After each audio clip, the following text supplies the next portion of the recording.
Welcome everyone to our next webinar. I'm Dr. Baloo from the Silm Center for Mental Health, and today we're here to talk about managing stress, anxiety, and time in post-secondary school. So as you return to school, really stressful time for a lot of people. And here to talk to you about that are Karen Smith and Natalie Blake, also from the Silm Center for Mental Health. So I'll let them take it from here, and then as usual, we'll have time for questions at the end. Okay, guys, go ahead. Sahara, thank you for that introduction. So good evening, everyone. Yes, I'm Natalie Blake. I am one of the therapists here at the Silm Center for Mental Health. I'm also an educator, so I'm a professor. I teach in the post-secondary school here in Toronto, and I've been teaching for over 10 years. So this is a topic that I'm very passionate about, especially as students are returning to school, and something different, returning in the in-person experience that we had a couple of years ago before this situation with the pandemic. So happy that you're here to join us and happy to really share some information with you that we hope will be helpful. Thank you. Yes, and welcome everybody tonight. My name is Karen Smith. Really happy that we could spend some time talking about this really important topic. So I am also a registered social worker, therapist at Silm. I'm also a part-time professor as well in a post-secondary environment. And as Natalie, really interested in helping and supporting people going back to school, as we are also, having to face as instructors and professors, having to adjust and adapt to changes in a different learning environment. So happy to be here and be able to share some really encouraging information for everyone.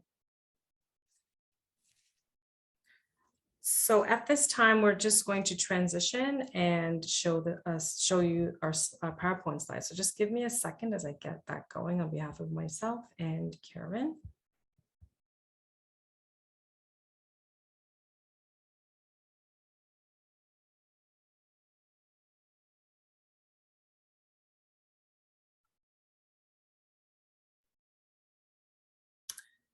Okay, Karen, my co-host, are you able to see the PowerPoint slide? Yes, I can. Okay, that's one thing we learned a lot as professors teaching online, to always check in to make sure students can see our PowerPoint. The worst thing is to teach and have a great lecture online and then no one could see it. So even though most of us are in person, it's still good to do the check-in online. So we'll get started. So thank you again for joining us. I know this is a really interesting topic for students and something that we're excited to talk about today very briefly. So I'll get things started. Bear with me. I hope that is working. All right. So just to kick things off, it's week 2 for many students. Some may have this week, but just think, and for yourself, returning to school, how are you really feeling? So Karen and I, as educators in the post-secondary realm, really it starts there. How are you feeling about being back online, or I should say in person, no longer online? And so I know that for many students, online learning was very new when initially abruptly occurred for many of us, even instructors. And so now after 2.5 years, we're back in person for many. And so how are you feeling? So we just had this sort of fun, colorful picture, just maybe encapsulating how folks might be feeling, and just some reflection for yourself, because how we feel really affects our behavior and our attitude and sort of our approach as well, and really keeping it real that some people are having a hard time. Karen, what do you think? I know one word that comes to mind for me is students are super anxious. So maybe the little blue guy there might reflect a little anxiety, just going back from the first of the in-person, online, and back to in-person. What other feeling do you think, Karen, some students might be sensing? Sometimes it's a balance between excitement and feeling anxious at the same time. And maybe, people are moving away from home, and kind of looking forward to that experience. But then also that comes with moving away from home and not being around people who you really know. So Be that. And how about just feeling uncertain about how things are going to go because perhaps people have been used to learning in an online virtual environment, and now it's just going back to seeing everybody or seeing people you don't even know in new environments. Yes, okay. I definitely agree with you there. So a range of emotions that people are probably feeling. Absolutely. So, we start off there. How are you feeling? How are folks feeling? And so the purpose of today and Karen and myself doing this is really to provide simple steps, simple approaches, and hopefully practical takeaways in terms of what could be helpful for you now that you're in school, back in person, just as from the professor perspective, even with the students that we're teaching as well, really trying to gain what they could be feeling. We're also feeling it too in terms of the fact that it's this transition of going back. So I want students to know educators are also, I can speak on behalf of myself, that definitely that transition, it takes time, and really seeing ourselves in the shoes of our students. What are they feeling? What are they sensing? So we're hoping this will be helpful and some helpful takeaways as well. So we have connect with your professor as one. We'll talk a bit about each of these very briefly. Student counseling services, accessible learning services, staying organized, and also self-care. So we're going to get into each of these just a little bit and some supports for you there. I'm just going to pull something up here because there's some notes I want to share. Okay. Okay, so Karen, you can still see the slide, just probably you can. Okay, good. So here we have connecting with your professor. And I've really taken this from the aspect of being a professor for a number of years and now being back in the in-person realm. But it wasn't just the in-person, online. These tips are effective, but they actually have much more weight in the in-person context. So your professor, it's good to introduce yourself to your professor. I imagine professors introducing themselves the first day of class, talking about class expectations and assignments and when things are due. But it's really good to be able to maybe break the ice a little bit with your professors and to connect with them. Introduce yourself. They know that you're in the class clearly because you're on the class list, but sometimes it's nice to go beyond just a name or a student number. And so just having the ability to talk and just introduce who you are to the professor. And also it helps to put a face to the name and to make that more personal. In the online realm, it was challenging to do so, not impossible, but just not to the same degree. And I can share this. When I was teaching online, which was very new and challenging for me when it first started, I struggled with not being able to see students in person. So teaching social work is very interactional, it's interactive, and it's personable. So that was hard. But now being in person, it's very different because I say to my students, a professor can only know you to the degree you want to be known. So I know in the online world, we can hide behind a computer, we can kind of go at our own comfort level. But now in person, it's quite different. We can hide, not so much behind the computer because we're in class now, but if the professor is reaching out to connect, there's one professor and X amount of students, it's really nice. And it adds a nice touch and a human element to just introduce yourself to the professor. It helps to build rapport. And that can be intimidating for some students. It's not crossing the professor-student boundary at all. It's a human element that can be nice, and it helps to build that rapport. Also, reaching out to the professor in advance of assessments. So assessments are tests you have due, exams, assignments. Even though you'll have that information already given to you, it might be on the course website for your class. The teachers made it clear what is due when. If you're having concerns about some of the assignments, it's really nice to connect with the professor ahead of time. Crises normally happen when it wasn't done in advance. It's happening right immediately. And so it's good to help manage your time and even manage your stress to in advance connect with your professor and ask some questions about assignments. And also share what would be helpful to you, to your professor in terms of your own success. And so we have students, everyone is a different learner, and I'll talk a bit more about what that could look like in terms of resources, so accessible learning services. But sometimes as professors, we don't know what could be of support to a student unless a student tells us. And that can definitely add to our knowledge base of how we can best support a student, especially as we're now transitioning from online to in person. So just something, it might take a lot of initiative for a student to reach out to the professor, but I will say this as a professor myself, it's quite refreshing when a student approaches a professor and just wants to connect and say hello and introduce themselves. So just something as a takeaway in helping you to build rapport and maybe even easing some of your anxiety being back in person. Karen, anything you wanted to add? I agree with everything you're saying, Nat. And so, I think one thing to remember is that most professors, if not all, would welcome that introduction because they also want to build a relationship and they are interested in your success. So I also know having students who want to meet after class to just talk and introduce themselves or to talk about a specific challenge. I mean, our role as professors are really to support the success of our students and to be able to talk about whatever challenges might be experiencing, and they'll help you problem solve. So it's one of these things, Natalie, you sort of touched on, it could be a little intimidating to go talk to the professor.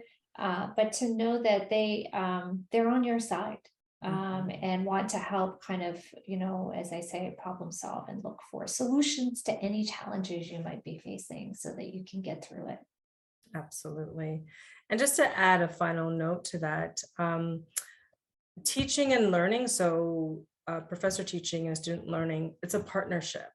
So working together in a collaborative way where the classroom, the in-person classroom, and also just the overall learning experience can be a positive one for a student.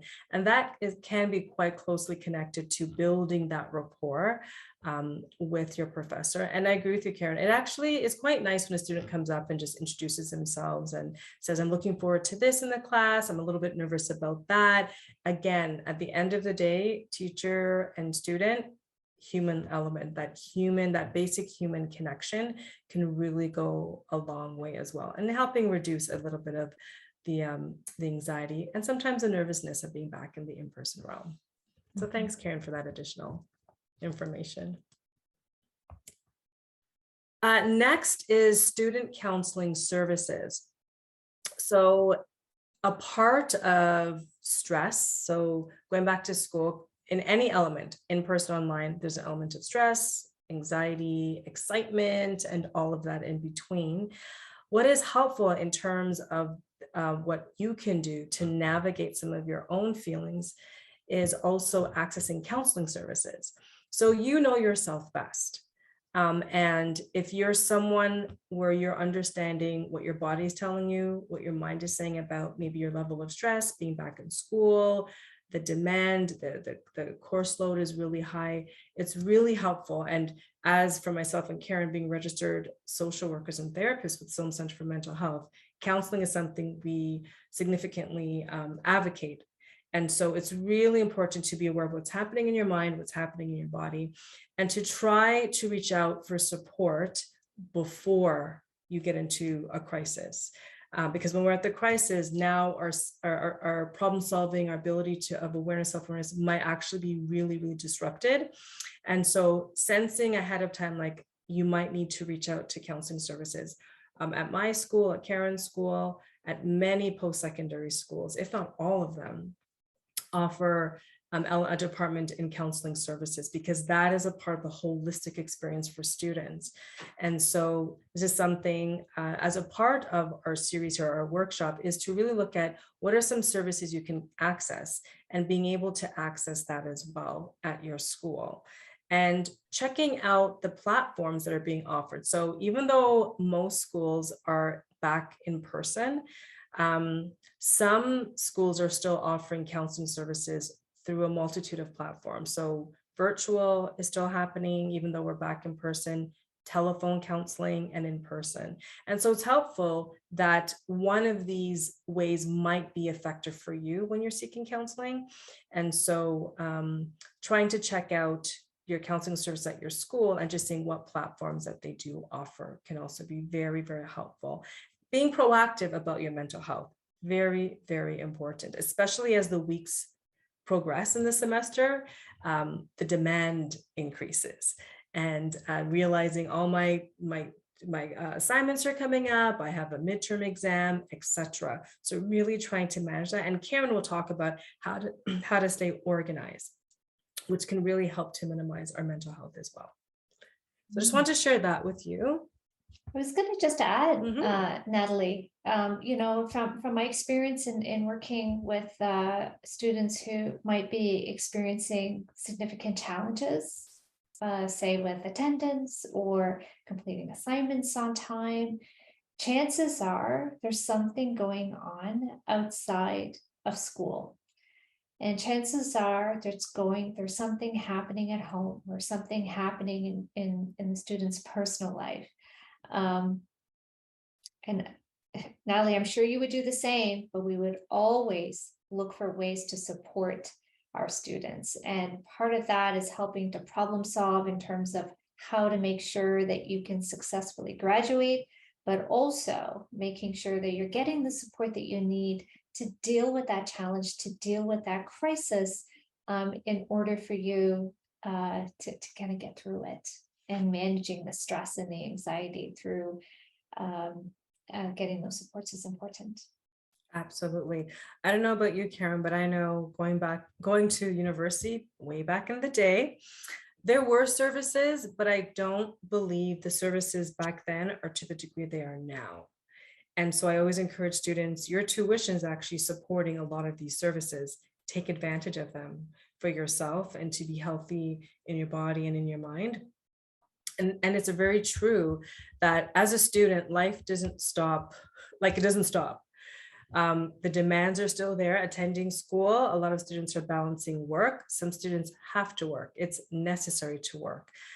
Some students are doing it full-time studies and full-time work. And that within itself, that's stressful. Yes. But having to pay the bills, having to put food on the table, many students are caring for their children or aging parents, or caring for yourself as well. So life doesn't stop once you're a student. It's just an additional hat you're wearing, an additional role that you're participating in. So how do you balance that? And sometimes it's a matter of saying, you know what, I need to see a therapist. I need to see a counselor. Taking that first step, big step, scary step, but it can be very, very important and very instrumental in supporting your success in school and managing those pieces. And so just something I wanted to add here.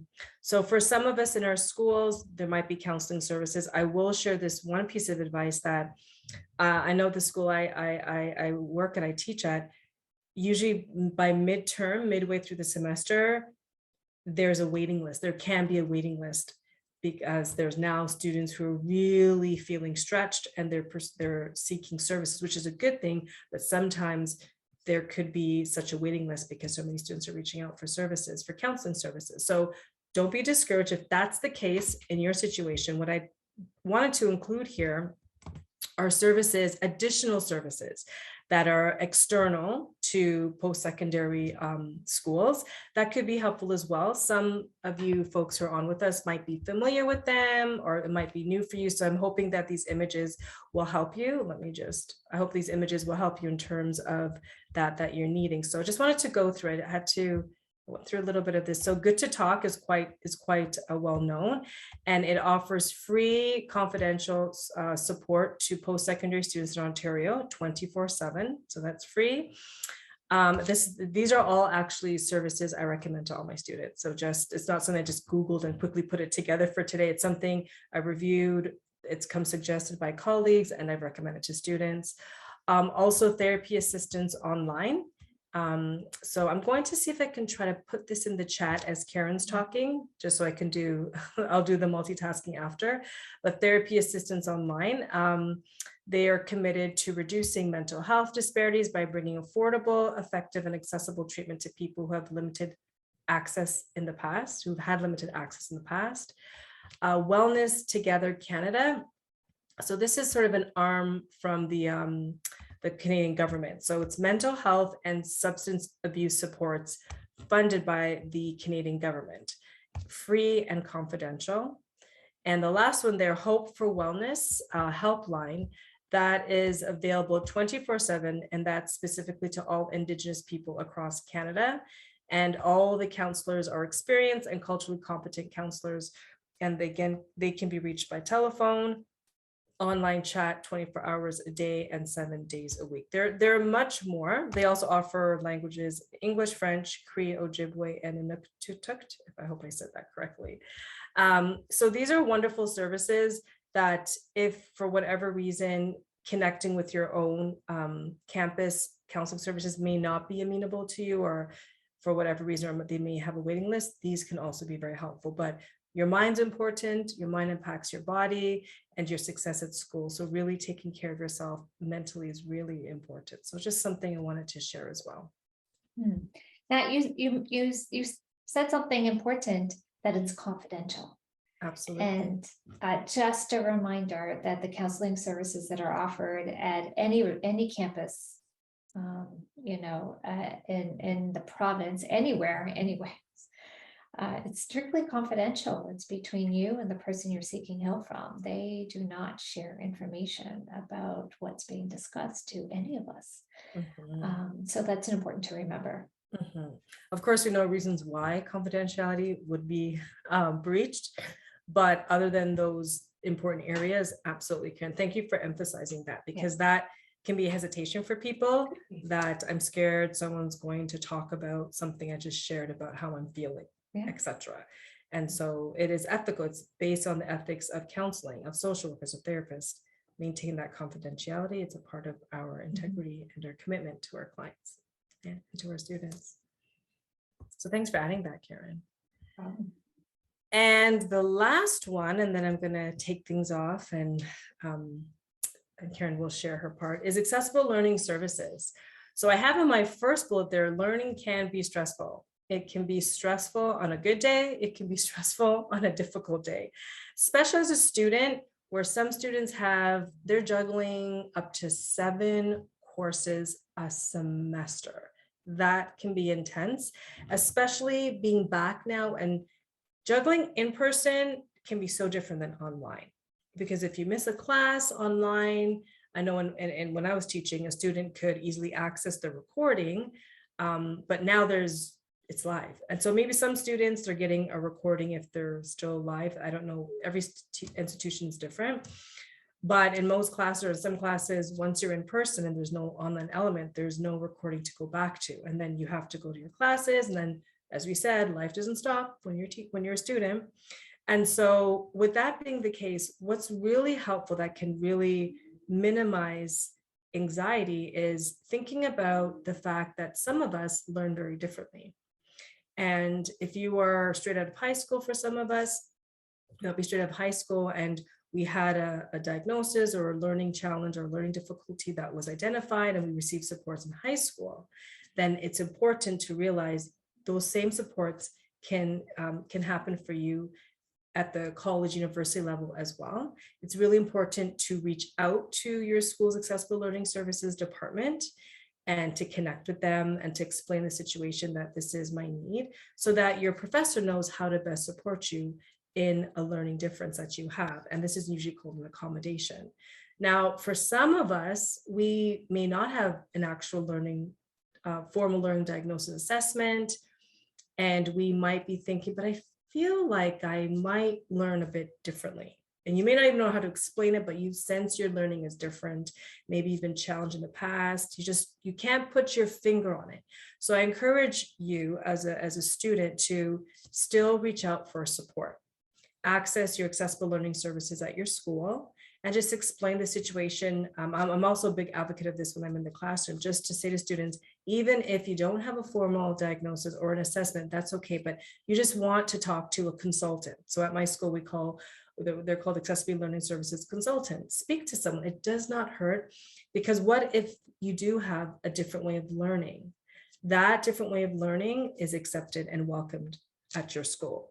That's there's no discrimination against how people learn. And so ways of supporting a student is having accessible learning services, speaking to a consultant. And then as professors, we won't know the supports you need unless it's brought to our attention. And so really encouraging folks that acknowledging that this step is important, and to try to find someone who could be of support. So if you're hesitating, a little bit nervous, going to accessible learning services, talk to an ally. Your professor could be someone of support, a friend, a student support advisor, but really you're worth it. You are worth it in terms of getting the supports that you need to be as successful as possible. I always say to my students, I cannot want your success more than you do. So really, you are worth it. Give yourself a chance. And my last bullet there is, don't wait until the end of the semester.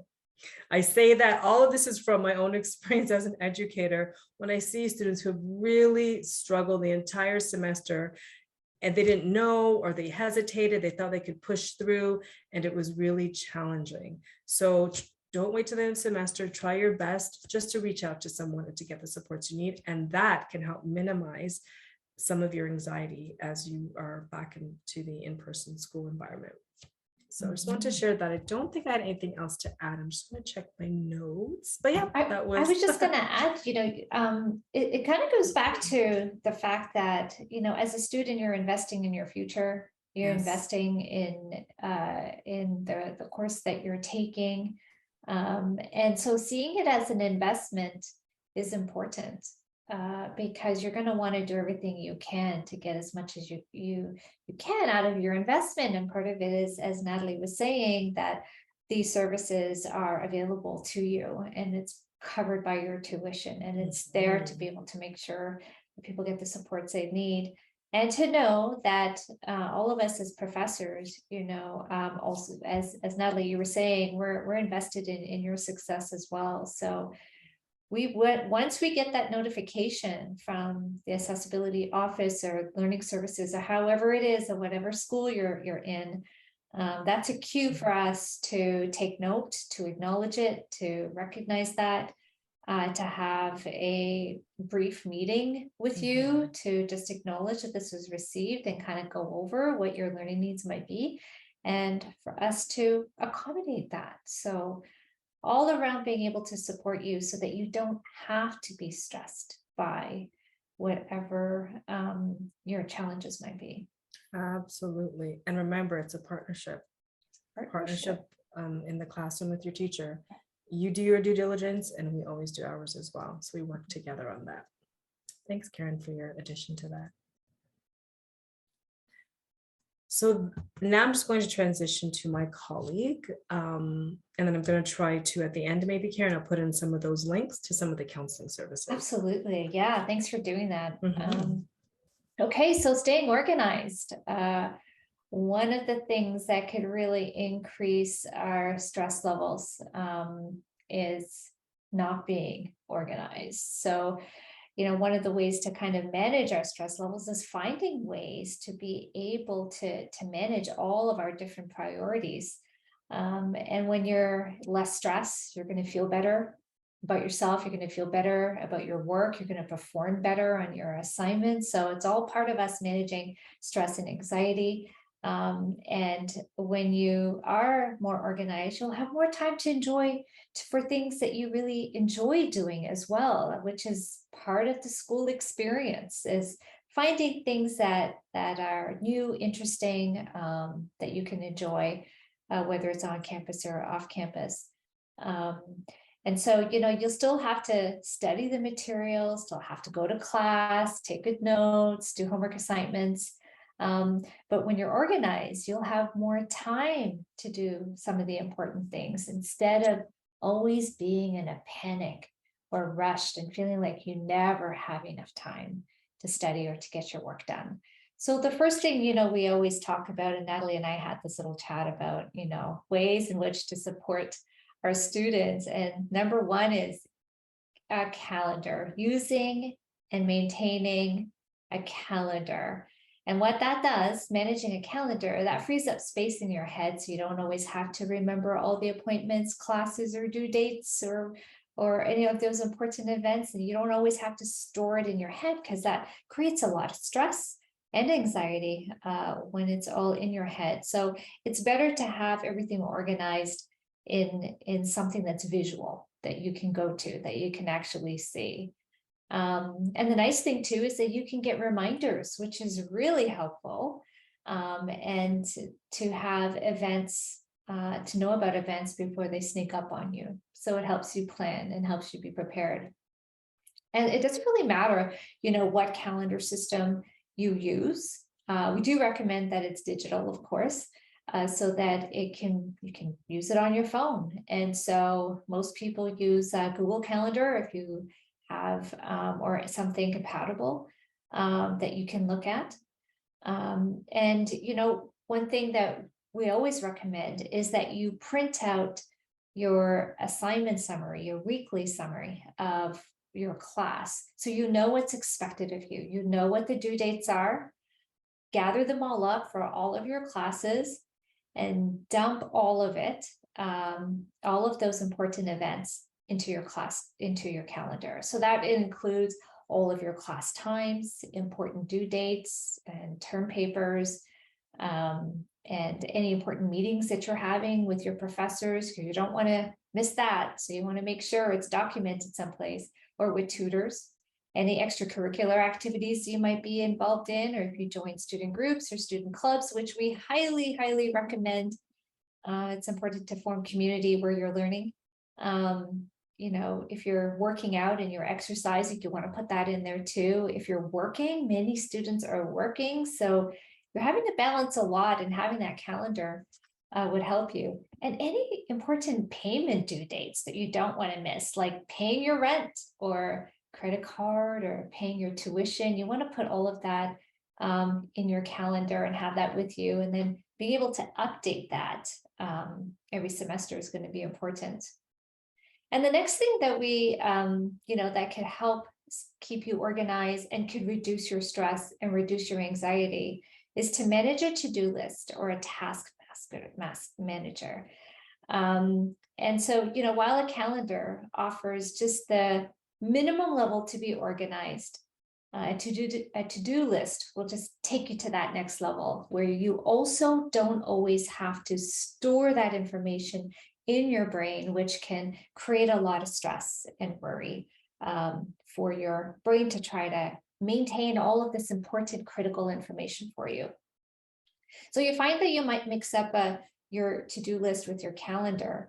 If you add the to-do list to your calendar, it can get easily overwhelming, and you might lose your interest in even managing that calendar over time. So it's better to manage a to-do list on something else, right? So you can actually use an online tool to help you do it. You can use paper-based if you want, whatever's Post-it notes if you want, anything to kind of help you manage that. So just, a to-do list is an activity you need to do, whereas a calendar is managing events that have specific dates and times when you have to do things. So a to-do list might have to do something like you're drafting an essay. You need to get that done so you can meet with your professor. Completing assignments is on a to-do list. Cleaning your space where you're living in, or your desk space where you're working at, that could be something that's in to-do list. Preparing meals, things like that to help you remember that you have important things to do. The third one is taking notes, and learning to take good notes is so important in retaining information in all of your classes and lectures. And the key to it is to keep your notes organized so you can get the most value out of them. Now, some people use notebooks, and that's fine too. So some people have a different notebook for every class so that you can go to them and refer to them when you're studying for an exam, and that could be paper-based. But you can also use digital tools such as the notebook feature in Microsoft, where you can create different notebooks for each class and type your notes in there, and that you'll know where to find them when you need them. And reduce your stress levels when it comes to exams, because then you'll know where your materials are. And then the other one is about, again, it's organizing your class materials. So for each class, you're going to get a syllabus, you're going to get some handouts from us, some presentations that you need to keep track of. And so where do you keep all of these things? And you want to be able to access them when you're ready to do your assignments and when you're ready to study for your exams. So you can do that by putting them in a 3-ring binder if that works for you. Or most people just take full advantage of digital systems such as Google Drive, where you can create folders for each of your classes, for each of the subjects that you have, and be able to store them in there so you can just, you know where they are, you can go in, you can find them. So I really recommend you download all of these things when you get them from your professors and quickly start to organize them in files. And doing so will help you stay organized and help you reduce your stress and any anxiety you may have. Now, every post-secondary school will offer workshops. Natalie touched on counseling services and learning centers, accessible learning centers. And with that are some workshops that you'll find on campus for students as well. You want to take advantage of that. And a lot of them offer time management workshops because it is a well-known fact that when you're transitioning over to post-secondary school, it is a completely new learning environment, and it means that you have to adapt to that, and that's why those supports are there, so that you can adjust to some of those changes, and again you could be successful. So that's a great way. Staying organized is a great way to manage your stress and anxiety. Natalie, do you have anything from your experience that might be helpful? You touched on so many key areas on staying organized. I think some of them are just like, they're so common for people, but sometimes we don't put them into practice as much as I think we should. So a calendar, like I'm very old school, so I do the old school style. I like to print things out, double-sided, of course, I'm e-friendly, and highlighting things. We're all different learners, so seeing it and touching it helps me. I also try to use my phone too to keep me on track, but calendars help you to stay on track. And especially, as I had said earlier, like when the semester progresses, like right now, it's just week 2 for many students. Maybe some students are starting this week, some are starting next week. The beginning, the first few weeks, the honeymoon stage, we're getting used to a course, a teacher, some friends, meeting new people. But then the demand, we're going to see assignments due. And to your point, like sometimes there are 2 courses that have assignments due on the same day, or you could have 2 midterms on the same day. And so a calendar is critical. It is your roadmap to helping you stay on track, because you cannot use excuse, oh, I didn't know when my test was. This is adult education, preparing you for the world of work, or the working world. And so having to be prepared and to be organized, it really falls on each of the students, each of you who are here in this space, to do that. So as professionals too. So yeah, some really good points you touched on. Thank you. You make a good point though, in terms of like post-secondary school is supposed to help you for the working world. And so it's good professional practice to have your calendar become your best friend, because you're going to be referring to that thing several times in your day to make sure you know where you are, to make sure what work is coming up and what projects are due, whatever field that you happen to be. And so getting into that practice now will really set you up for success in the future. Well, and before you move on, just to add one more thing, as professors, speak on behalf of myself, and I'm sure you're like this, Karen, as well. We don't have the excuse to tell a student, oh, your assignment, I'll grade it in about 3 months. Absolutely not.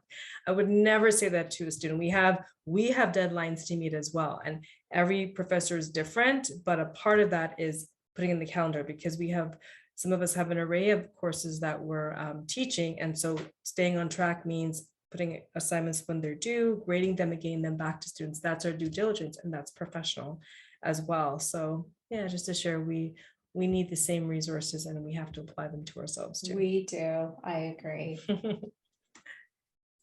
Okay, so the final tip that we want to cover tonight is managing stress and anxiety. We've covered a lot of topics that could help support you in doing that. Because as we said, post-secondary school can be fun, it can be exciting, it can be equally stressful. because you're in a new learning environment. But we want to remember that stress is a natural feeling, right? It's a natural response to changes we might be experiencing. And in small amounts, it can help us do well in school. But too much of it can lead to anxiety, and that can impact our performance. So we want to keep an eye out on it. We want to watch out for it. And some of the signs of stress could be feeling irritable and anxious, finding that you can't enjoy things, maybe being worried a lot. And sometimes you may see that you may have problems sleeping. It's hard to concentrate. Sometimes people grind or clench their jaw, and then the relationship with people start to suffer because you could become short and start to snap at people. And so those are all indicators of feeling a lot of stress. And then you might notice some changes in your breathing as well. You might be feeling like you're short of breath, or maybe breathing very fast. And these are some of the signs to look for. But the good news is that there are things that you can do to help you manage your stress and anxiety and build your tolerance for stressful situations so you can be your best at school. And so the first ones we want to cover tonight is about just really building a healthy lifestyle for yourself, which can be extremely challenging being a student. But to know that these things can help you get through the school year, get through the really stressful times. And that's with eating well, and especially if there are healthy options, which is always good for your body so that your mind can work well, getting enough sleep. Again, absolutely know that this is a huge challenge, especially if you're working and you're going to class and you're having to study. And doing all-nighters is sometimes necessary to get all of it done. But getting enough sleep will help you be your best self, because sleep is so connected to our levels of stress. The less sleep we have, the more stressed we become. But when we're also really stressed, it's hard to sleep. So, and then being physically active, incredibly important to be active, and finding an activity that you really enjoy, that you will want to do. And maybe sometime doing it with other people might be helpful. But being physically active takes your mind off your stress and actually helps you feel more positive and confident. So that's why being physically active will help you manage your tolerance for stress and help improve your mood and help decrease anxiety and worry. So we recommend choosing an activity that you can be active with. And then the next is just finding this new rhythm of incorporating school, work, and home. And everybody has their own rhythm. And being a student, especially if you are in post-secondary for the first time, or even if you're returning, it's about finding that new rhythm in your life and finding out what is going to help you be able to, do school and work. And having time to relax and enjoy things at home. That rhythm is important. One thing we recommend is taking short breaks in between studying and working on assignments, because studying for long hours will make you tired, it can wear you down, it can really impact your ability to concentrate and help and actually make you more anxious. So we want to watch how, when we're studying for long hours, that you have give yourself those small breaks, maybe every hour, and that could give you that boost that you need, give your brain a rest, get yourself hydrated, eat some food, so that you could continue with your studying. And the next one is avoiding alcohol and lots of caffeine. And we know that all these things contribute to increasing our stress levels. It can impact our well-being over time, and something to kind of look out for, even though a lot of us really like coffee. I know I don't drink coffee, but I know a lot of people really, really enjoy their coffee, which is fine. But loading up on a lot of caffeine could really impact your stress levels. And it's important to know that. And making time for relaxation. and doing breathing exercises. We talked at the beginning of one of the signs of stress, and it changes the way you breathe. And so paying attention to the way we breathe and learning how to do some breathing exercises is a great way to help you experience calm when you're feeling really stressed and anxious. Say before an exam or doing a presentation, your stress levels are likely to increase. You might get a little bit more anxious, but to know that you can do things to find ways to calm your body so that you can calm your mind. And doing some grounding exercises, the grounding exercises using the five senses is actually a really good one to look into, where you can incorporate deep breathing into that. And meditation also helps to calm your mind, calm your body, help you to focus and to concentrate. And hopefully that will be really helpful for you in terms of managing stress and anxiety. Rewarding yourself is important. After a long study period or after a series of exams, doing something you really enjoy, doing something with other people, spending time with friends and family, enjoy good meals, watching a movie, whatever it is that you actually enjoy is something that's going to be really important, to help you get through school. And the last one, and I know Natalie has touched on that, is asking for help and to know that you're not alone. When you are going through this, you need to have some people around you. So reaching out to your friends, your family, classmates, and your campus supports, going to your counseling services is going to really be helpful in terms of managing stress and anxiety. So Natalie, do you have anything you want to add to some of these strategies in managing stress and anxiety? That's an exceptionally comprehensive list and really practical and very helpful. So no, you did a really nice, thorough review of each of those. It's really good. Okay, great. Well, you know what? I hope these 5 tips that Natalie and I shared tonight is something that maybe there's one thing that you take away that you feel like could be useful for you. But we just want to encourage everyone to have an awesome academic year, and that you will be able to get the supports that you need on campus and things that you could do on your own to help manage stress and anxiety. So over to you, Sahar. Hey, thank you both so much. That was so helpful. I'm sure everybody listening has got ways that they're going to incorporate all of that.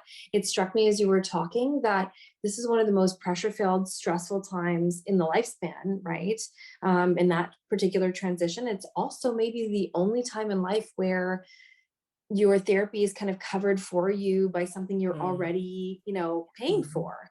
I know that gets really stressful later in life to be able to find the right coverage or the right, ability to do that. So it's a great reminder that you guys did to everyone that they're already paying for it. They really should access it and make the most out of it while they can, while during that period, and because it's really there for such a good reason. Mm-hmm. Absolutely agree. Yeah.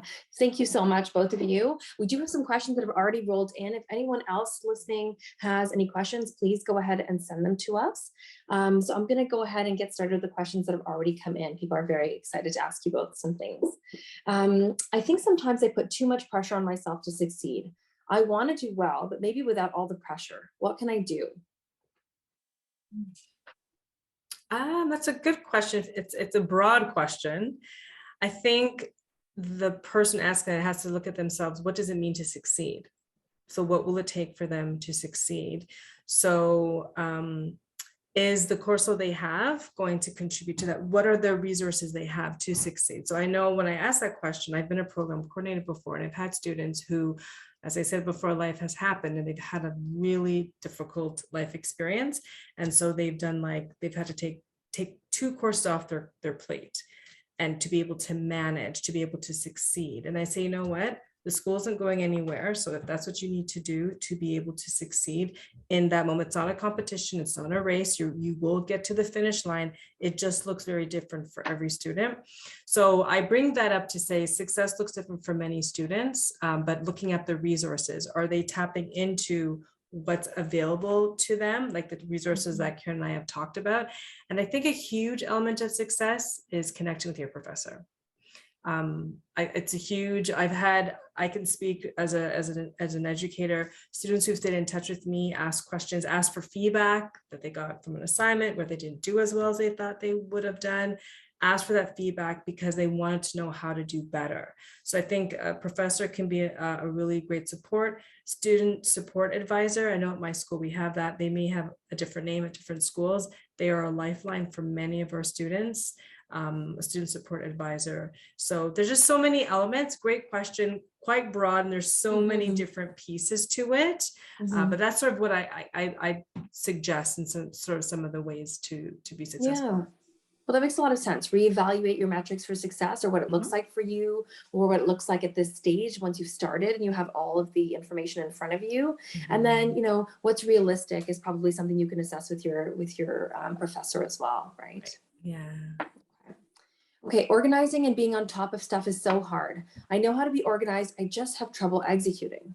So I know, they know kind of the nuts and bolts of it, but then actually following through seems to be the issue.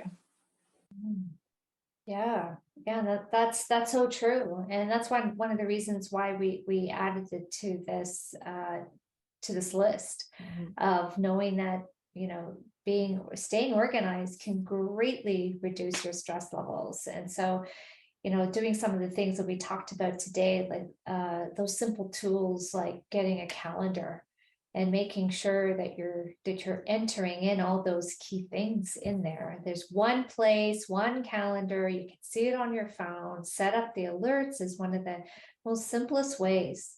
If you could do that successfully, then you can go on and doing your to-do list, which will also help as well. But most people struggle with organization. It's a common thing.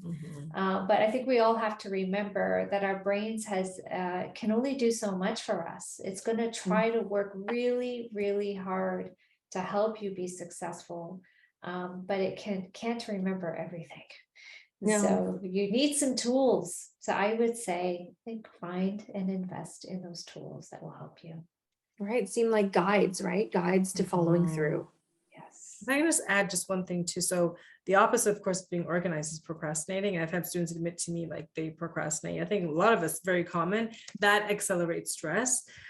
So that's something to think about. Don't want to be like always on the 11th hour doing something, catching up on something and all of that. But also, I think even having an accountability buddy, someone that can hold you to task and say, okay, you said you had an assignment due. Did you hand it in a day before it was due? Like, so someone that you trust that won't shame you, but will really push you to say, I need someone to also help me to stay on track. Even if it's for my first semester, it's back in person, it's very different than online. That person will really hold me accountable. That can also be helpful for some people too. Yeah, that's great. Okay, the next person says, oh, I don't think my professor likes me. What can I do? That's hard. That's I probably struggle hearing that. I'm like, oh, that's difficult. Sometimes those connections don't happen, I guess, the way we want them to. So I think just connecting with your professor, maybe even meeting with your professor, maybe your interpretation or perception of why they don't like you could be off, could be different. You need to just check in with them. And maybe you could be right. It's not to say you're right or wrong, but maybe just getting clarification, saying, I'm just checking with you. Just wanted to have a meeting with you. I actually love it when students want to meet with me. Like, I don't get a lot of offers all the time because I think they're just busy or they feel like they're going to get some big lecture. But I love when students want to meet with me because usually they want to do better. They don't want to wait to the last minute. So maybe meeting with the professor, getting some coaching by someone to say, you know what should I do if I want to meet with my professor? And sometimes the reality is we're not always going to connect with everyone, even including our professor. That's the world of work. Sometimes our boss. It's too bad, but that's the reality of things as well. So I think always maintaining a professional attitude, trying your best, developing the ability to build conflict management skills or whatever that you need in that space. But I think you are responsible for how you respond and how you interact with your professor. They are responsible for themselves as well. So yeah. Yeah, it happens. But yeah, there's probably a whole area of gray in there where there's lots of room for misinterpretation. Exactly. Yeah. And Natalie, as you were saying, that prepares you for your professional working life as well, It because you're does. going to run into issues with your colleagues or That's perhaps right. even your superiors where there may be this perception of, you know, or actual conflict. And being able to work it through now in a safe environment where, you know, you're learning how to manage relationships and professional relationships will set you up for success by being able to do that in the future. Yes. Well, here's the last one, and it's about the, you know, the piece that you guys have been talking about the virtual to in-person and some of the, you know, the complications that causes. I have a lot of anxiety around being in person now. I feel like I don't know how to talk to people anymore, how close to stand to people, what to wear. I just feel really lost and overwhelmed. Help. Yeah.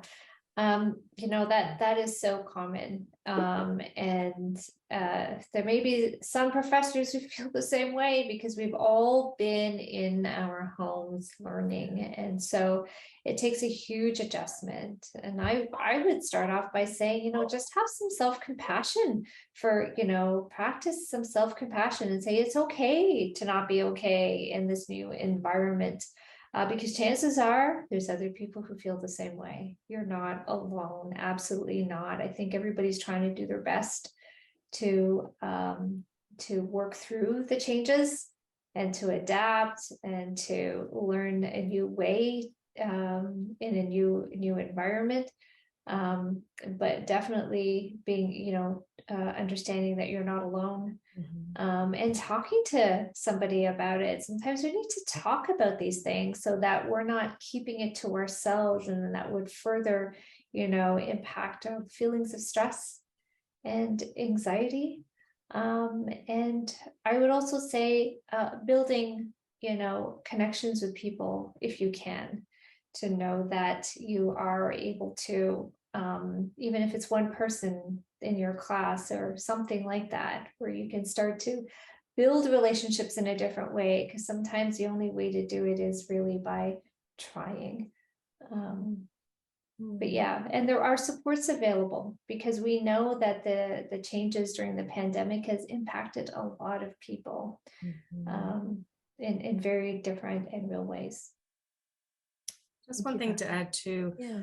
this person can try to find something they like, what's an interest of theirs, and like a club at school, a sport, just one thing that they like, that they connect with at school, and that can help to ease a little bit of the anxiety and to meet people who have who are like-minded, who have similar interests, and that can help that person to create some of those social connections, because we're social beings, we're made to connect. And it's kind of getting back into that after 2.5 years of not really, for some of us have still maintained it. For others, it felt more like isolation socially. So doing something, finding something that you would enjoy at school and connecting with other people who have those similar interests, that can be helpful. Yeah. So practice really is what we're needing right now, right? Everyone in their own way is needing some form of practice, I think, in this area, no matter what it's been like for us in the last couple of years. Thank you both so much for tonight and for this webinar topic. You know, I think one of the things that students, you know, really need is to be able to manage these things, to be able to focus on the academics. And often these aren't the kinds of things that we cover always. And so to be able to have easy access to something like this that they can watch on a break, or if they're, you know, feeling overwhelmed suddenly and they have access to these tips that you both have shared, it's so helpful. Thank you so much. Thank It was an you. honor. Thank you. Okay, so maybe we'll leave it there for tonight. If you do want to see tonight's webinar again, or you want to share it with somebody, please contact us at admin@Silm Mental Health, and you can get any information about following up with therapists or with additional support. And we'll also have this webinar on the website. Okay, thank you guys. Have a good night. Take care. Bye. Bye. Bye. Thank you.